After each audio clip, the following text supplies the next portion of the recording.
So over 50% of women say that they would give up sex for a year in order to be skinny. In order to be skinny. What does that mean?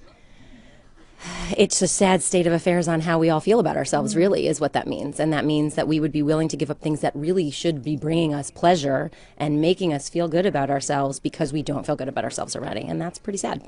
What is skinny for these women? That's the question that I actually have, and I don't know that that's very well defined in the study. My guess is we're looking at skinny in the way that we look at it in the media. So we're looking at model type skinny, which isn't really going to fit every woman. So I think that to me is the question that every woman has to ask themselves. What does skinny mean to me? Does it mean being muscular and fit and really healthy? And maybe that's, and as Rebecca said in the segment, like maybe that's how we have to start to think about it is I want to feel and look healthy. And what does that mean and how does that look? But in a lot of ways, weren't we doing stories on how the media was starting to do a better job with that in terms of embracing the fact that, look, the average size woman is a 10 or a 12. That's what normal is. Normal isn't the size 2 model walking down the runway. Right. But we still, though, see models dressed in size 2s and size 4s. Sample sizes are usually 4s and 8s. So they're still not the size of the normal, regular, typical woman. And I think we see more of that in some of the TV shows we're watching. But also, what are those TV shows? If you look at something like Mad Men, where Christina Hendricks, who is fabulous and gorgeous and is a regular sized woman, but it's a show about the 60s, and that's what women look like. If you look at more of the shows of today, the women are still 2s and 4s probably. They're not 10s and 12s. Women were saying that they were dieting as early as middle school and high school. That is alarming. Yes, and it's still happening. And I think I've been reading a lot of different interesting things, and one of the things I saw was women generally are praised as girls about their appearance. Oh, you look so cute. Oh, that looks so pretty on you. Where boys are told, oh, you're so smart, or you did a great job in that game. And I think we need to start to shift how we praise our children so that our girls aren't only learning that they're praised based on appearance. So how can we do that? Because it starts young. They learn it young, and then we're bombarded with the media, and they're bombarded by these teen stars who are tall and thin or petite and thin, and what are they, what's their role model? What are the athletic role models that they have? What are the strong, typical sized women role models that they have? And there aren't a lot of them. How do you change, though, that mindset for teenagers? Because let's face it, every young girl out there, wants to wear the latest fashion, look great, and they're competing with their peers. Right. And I think it has to start when they're 3, 4, and 5, and has to start at home in building up what other things give them that sense of feeling special, feeling important, feeling good in their own skin. Everyone goes through it. Everyone has body image issues at some point. I mean, I think it's rare to find the person that doesn't. So I think in that issue, we have to just remind them that they're beautiful as they are, inside, outside, that it's not about the outside as much. And though we all get caught up in it, what other things do they have that make them feel good that they can rely on? What can parents do who've done a great job of doing that when their kids are 3, 4, 5 years old, but now all of a sudden their tween daughter is coming home in tears from bullies at school? And it will happen. And it will happen. And the fact is that that's the age that it all starts. And I think it's about advocating for your kids. It's about finding ways for them to feel good. It's about validating that feeling. It's about recognizing that this is what it's like, but not belittling it. And I think that's the challenge is we all do, oh, it'll get better. Don't worry.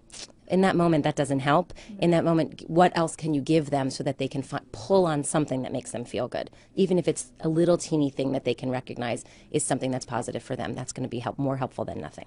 And I'm sure all of these reality TV shows aren't helping either. Biggest Loser, just the name alone. But Biggest Loser, is the name alone is not so great. Sure. And that really is a show about being healthy. So I think they don't ever talk about being skinny or being too thin. They really talk about making healthier lifestyle choices, being healthier, and you're looking at people who that's what they need and they don't know how to get it.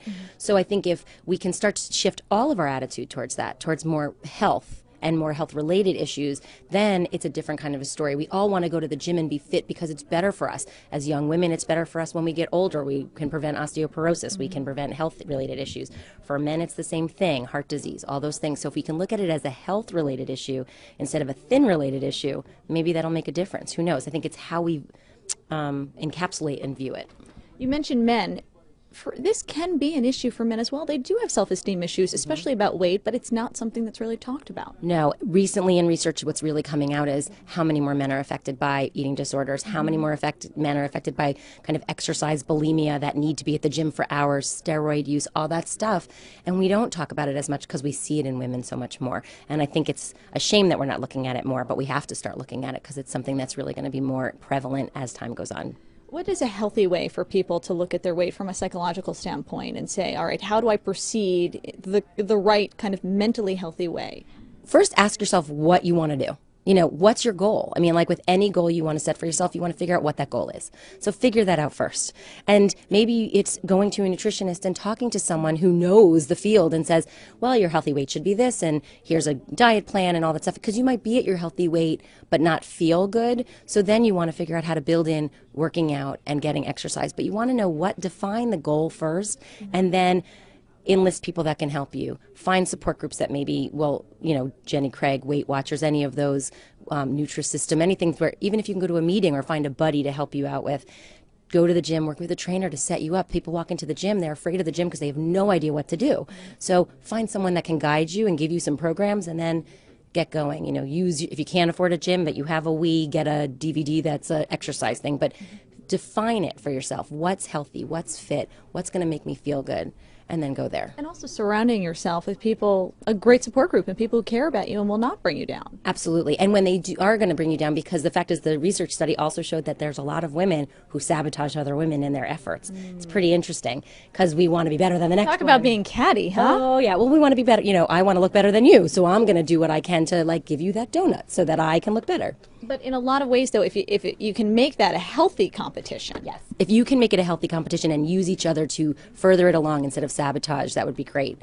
It doesn't happen that way as much as we'd like. We've seen that occasionally with couples as well, right? Yes. If couples can get on board together, great. And men and women have different ways of approaching it. And women get jealous of men because men can lose weight faster. Right. So it's really just figuring out how to turn it into a supportive environment that's going to help you reach your goal. So what would be your advice for couples who don't know, who are undergoing this together for the first time, don't know how either of them are going to react, don't want the relationship to suffer, but want to give it a shot? Well, keep communication open. When you're feeling that competition, talk about it. Don't just sweep it under the rug and be resentful and then, I'm the wife and my husband's supposed to be eating healthy and I'm going to be like, well, here, I bought you a piece of chocolate cake. I'm not going to eat it, but you should have that.